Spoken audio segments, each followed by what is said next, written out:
तो गाइस आज का जो टॉपिक है हमारा वो है आपका एल्पोर्ट सिंड्रोम। तो ये एल्पोर्ट सिंड्रोम क्या है, देखिए ये एक जेनेटिक डिजीज है जो आपका टाइप 4 कोलाजन को अफेक्ट करेगा। देखिए और एक डिजीज है किडनी का जो टाइप 4 कोलाजन को अफेक्ट करता है, जिसका नाम है आपका गुड पैस्चर सिंड्रोम। लेकिन ये डिफरेंट कैसे है आपका एल्पोर्ट से, क्योंकि ये गुड पैस्चर सिंड्रोम एक ऑटो इम्यून डिजीज है, ऑटो इम्यून। इसमें टाइप 4 कोलाजन का जो अल्फा 3 चेन है उसके अगेंस्ट एंटीबॉडी फॉर्मेशन होता है। लेकिन ये एल्पोर्ट में कुछ एंटीबॉडी फॉर्मेशन नहीं होगा, ये जस्ट म्यूटेशन के लिए जो कोलाजन है वो डिफेक्टिव फॉर्मेशन होगा। म्यूटेशन जो जीन इन्वॉल्व है आपका वो है कॉल 4A5 जीन, ठीक है। तो ये जीन जो है कॉल 4A5 ये आपका एक्स क्रोमोसोम में भी प्रेजेंट है, आपका क्रोमोसोम नंबर 2 एंड 13 मतलब ऑटोसोम्स में भी प्रेजेंट है, जिसके लिए एल्पोर्ट सिंड्रोम में आपका एक्स लिंक्ड केसेस में आएगा, आपका autosomal recessive and autosomal dominant cases में आएगा, ठीक है। तो मोस्ट कॉमन है आपका एक्स लिंक्ड, 80% केस आपका एक्स लिंक्ड आएगा एंड बाकी 20% में से 15% आपका ऑटोसोमल रिसेसिव एंड 5% आपका ऑटोसोमल डोमिनेंट। तो एक कॉमन क्वेरी है कि जो एक्स लिंक्ड है, एक्स लिंक्ड में कौन सा सबसे कॉमन है, एक्स लिंक्ड डोमिनेंट की रिसेसिव? तो ये कंट्रोवर्शियल स्टेटमेंट है क्योंकि बहुत लोग बोलते हैं एक्स लिंक्ड डोमिनेंट, बहुत लोग बोलते हैं एक्स लिंक्ड रिसेसिव। तो सेफ्टी के लिए एक्स लिंक्ड मान के चलेंगे हम लोग, ठीक है। तो ये जो टाइप 4 कोलाजन है, देखिए कोलाजन कैसे रहता है, कोलाजन ट्रिपल हेलिक्स फॉर्म में रहता है अल्फा चेन का।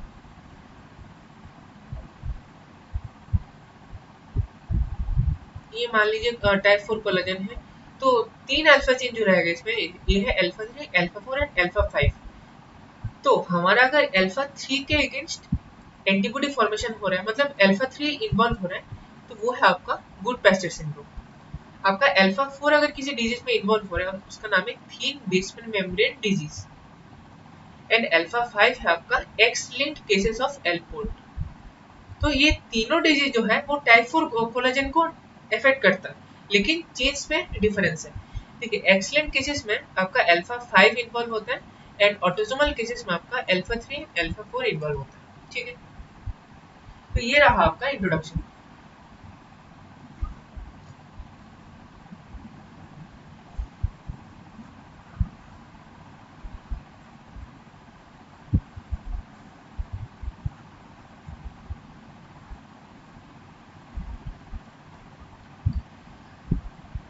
तो नेक्स्ट देखिए, ये जो टाइप 4 कोलाजन है ये आपका बेसमेंट मेम्ब्रेन में प्रेजेंट रहता है। कहाँ पे देखिए, ये किडनी में प्रेजेंट रह सकता है, किडनी का basement membrane, glomerular basement membrane आपका आईज में प्रेजेंट हो सकता है, आपका ईयर्स में प्रेजेंट हो सकता है, मेनली कॉक्लिया में। तो जो मैनिफेस्टेशन आएगा ये मेनली ये तीन ऑर्गन्स में आएगा, ठीक है। तो अभी देखते हैं क्लिनिकल फीचर्स। क्लिनिकल फीचर्स में फर्स्ट ऑर्गन जो इन्वॉल्व है वो आपका किडनी। तो किडनी का देखिए ग्लोमेरुलर बेसमेंट मेम्ब्रेन में कोलाजन का डिफेक्ट है। कोलाजन डिफेक्ट मतलब क्या है, जो असेंबली है कोलाजन का वो ठीक से नहीं हो रहा है। तो अगर असेंबली ठीक से नहीं होगा तो बेसमेंट मेम्ब्रेन ठीक से फंक्शन नहीं कर पाएगा। बेसमेंट मेम्ब्रेन ठीक से फंक्शन नहीं कर पाया मतलब क्या, जो ग्लोमेरुलर फिल्ट्रेशन रेट है, जो फिल्ट्रेशन है किडनी का वो अच्छे से नहीं हो पाएगा, जिसके कारण आपका माइक्रोस्कोपिक हिमाचुरिया पहले डेवलप करेगा, देन डेवलप करेगा पेशेंट को proteinuria plus hypertension and lastly latest stages में end stage renal disease approximately 30 years 25 to 30 years के अराउंड पेशेंट को डेवलप करेगा, ठीक है। तो ये जो माइक्रोस्कोपिक हिमाचुरिया है ये आपका 5 इयर्स के अराउंड डेवलप करते हैं पेशेंट में, एंड प्रोटीनूरिया 5 टू 10 इयर्स के अराउंड डेवलप करते हैं पेशेंट में। तो देखिए ये जो एंड स्टेज रेनल डिजीज है ये कैसे वेरी करता है patient to patient.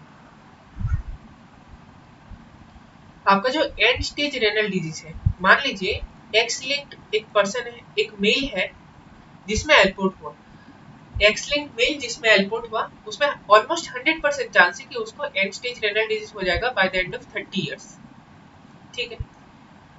X linked female में अगर हुआ Alport, then they are lucky because they are only carrier in this case.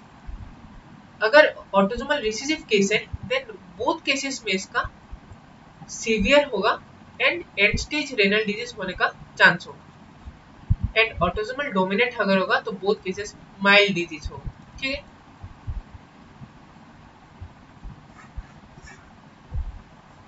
Next आपका जो क्लिनिकल फीचर्स है,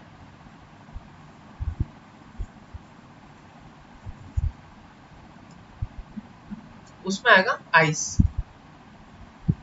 देखिए आइस का फीचर्स क्या क्या होगा। आइस मान लीजिए ये लेंस है, तो लेंस का जो एंटीरियर पोर्शन है ये कोन जैसे हो जाएगा, इसको बोलते हैं हम लोग एंटीरियर लेंटिकोनस। नेक्स्ट हो सकता है आपका पोस्टीरियर कैटरेक्ट्स, एंड लास्टली ये आपको याद रखना पड़ेगा डॉट एंड फ्लेक रेटिनोपैथी। ठीक है, ये तीन हो। नेक्स्ट आपका ईयर्स में मैं क्या बोला, कॉक्लिया में प्रेजेंट रहते हैं, एंड यहाँ पर जो होता है वो है सेंसरी न्यूरल हियरिंग लॉस।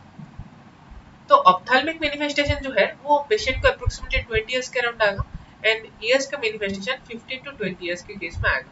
ठीक है, तो देखिए हमें डायग्नोसिस में आपका अगर किडनी का बायोप्सी लिए तो immunofluorescence and light microscopy both cases में नॉर्मल आएगा। इम्यूनोफ्लोरोसेंस में नॉर्मल क्यों आएगा, क्योंकि इधर एंटीबॉडी कुछ फॉर्मेशन नहीं हो रहा है, इधर सिर्फ जीन का म्यूटेशन है जिसके लिए कोलाजन का डिफेक्ट हो रहा है।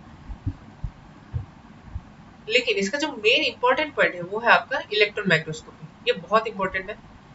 इसमें देखिए ये मान लीजिए आपका ग्लोबुलर बेसमेंट मेम्ब्रेन है, तो इसका स्ट्रक्चर याद होगा आपको। तो देखिए इसका जो सेंट्रल पोर्शन है ये आपका डेंस रहता है, इसीलिए इसको बोलते हैं लेमिना डेंसा। और इसका ऊपर नीचे जो एरियास है वो इतना डेंस रहता है, इसलिए बोलते हैं लेमिना रारा।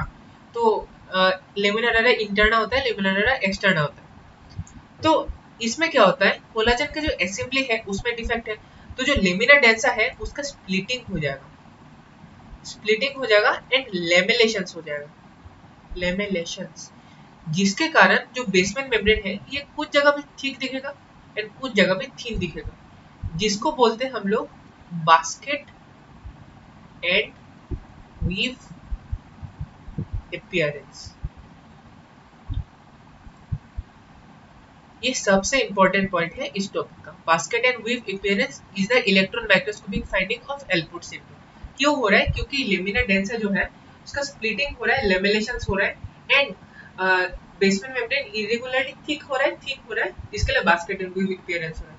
देखिए और एक डिजीज है, इंट्रोडक्शन में बोला था अल्फा 4 चेन को इन्वॉल्व करता है, उसका नाम है थिन बेसमेंट मेम्ब्रेन डिजीज। उसमें यूनिफॉर्मली थिन होता है बेसमेंट मेम्ब्रेन, इधर इरेगुलरली थिक होगा, थिन होगा।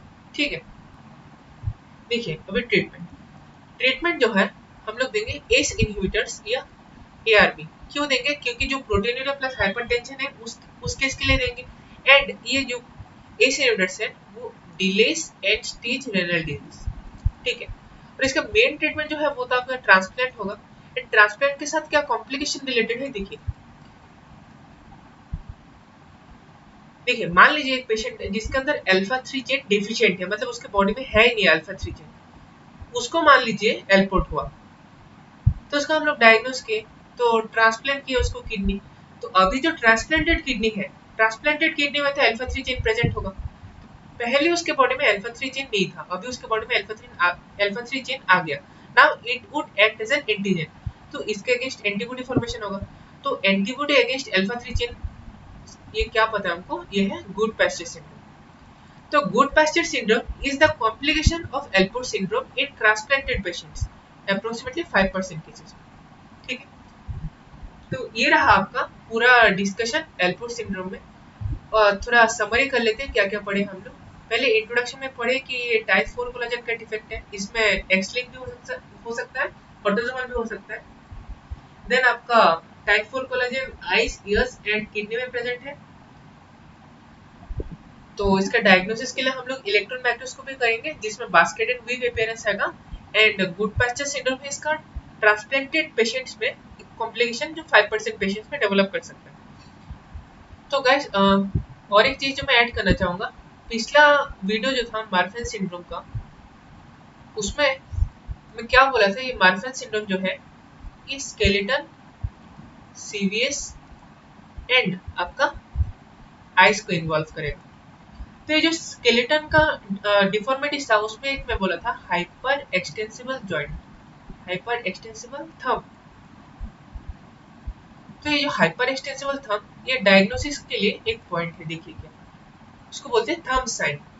ठीक है, मान लीजिए आपका उंगलियां है,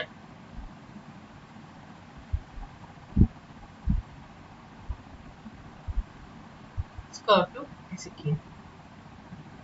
नेक्स्ट क्या करेंगे आप लोग, फिंगर्स को डाउन करेंगे, मतलब कवर कर देंगे पूरे थंब को।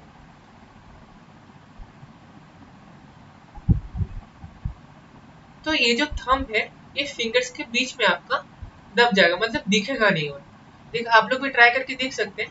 लेकिन ये मार्फन सिंड्रोम का जो पेशेंट्स है उनमें देखिए, या मान लीजिए फिंगर्स है एंड थंब जो है इतना एक्सटेंसिबल है कि इसका जो डिजिटल फेलिंग्स है थंब का वो विजिबल होगा। विजिबल डिजिटल फेलिंग्स, इसको बोलते हैं पॉजिटिव थंब साइन। ठीक है, ये डायग्नोसिस के लिए एक छोटा पॉइंट था, वो पिछले वीडियो में मैं मिस कर दिया था, तो इस वीडियो में बोल दिया। ठीक, तो थैंक यू इतना पेशेंसली सुनने के लिए। Thank you.